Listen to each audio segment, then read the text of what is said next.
The primordial image or archetype is a figure, be it a demon, a human being, or a process, that constantly recurs in the course of history and appears wherever creative fantasy is freely expressed.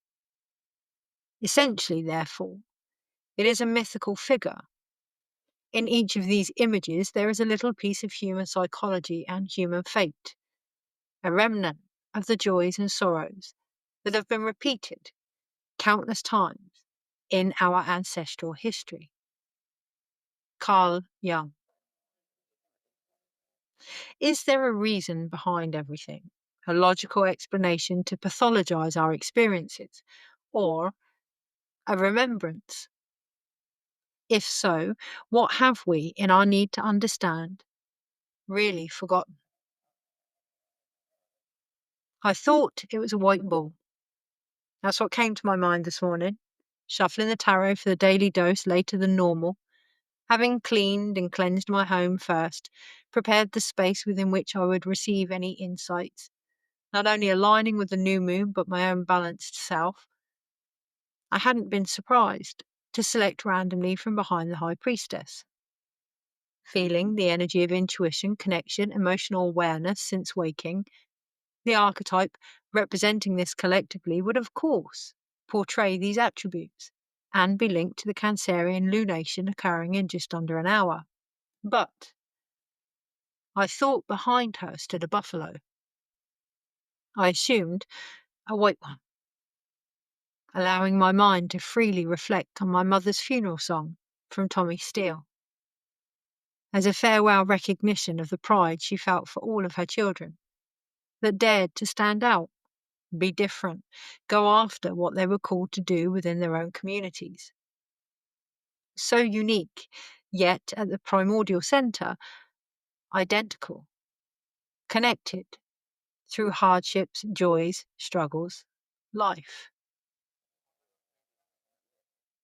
My mother had always used the analogy of this totem for a colourful tribe.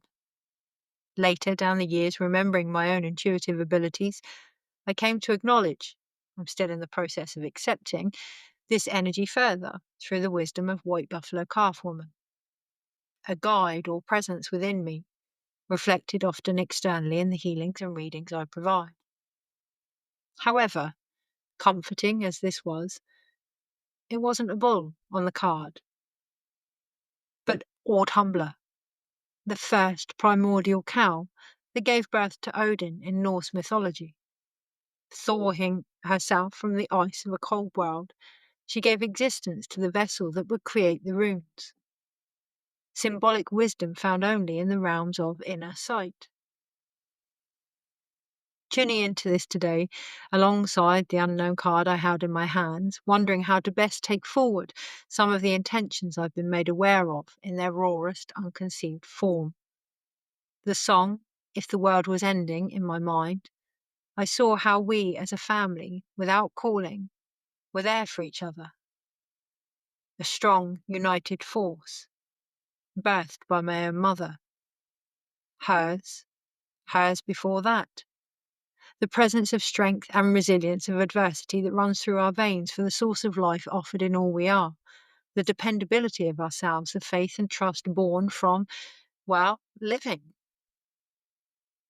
Visualizing stained glass windows from the Five of Pentacles, followed by Pan from the Four of Cups in this deck, twisted in ivy, acknowledging this as a potential obstacle. Receiving, the only block is the decision that needs to be made. I turned over the Ten of Pentacles, beneath which sat the Three of Swords. With the new moon in Cancer today, feel openly into what is to come based on your past. Listen to the voice of your own inner tuition, the dialect of your heart. Allow this to ground you in any crisis, especially of the existential kind you may be experiencing. Acknowledge what you have discovered about yourself, or even forgotten. Trust the universe.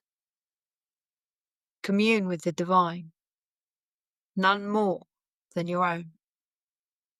Let this be the choice behind all your actions. May we all recognize any income for the physical manifestation of our own self-worthy legacy it's always been. In deepest Moonai, I ask you now, how deep end able are you? You know where I am. Take care. Kirsty.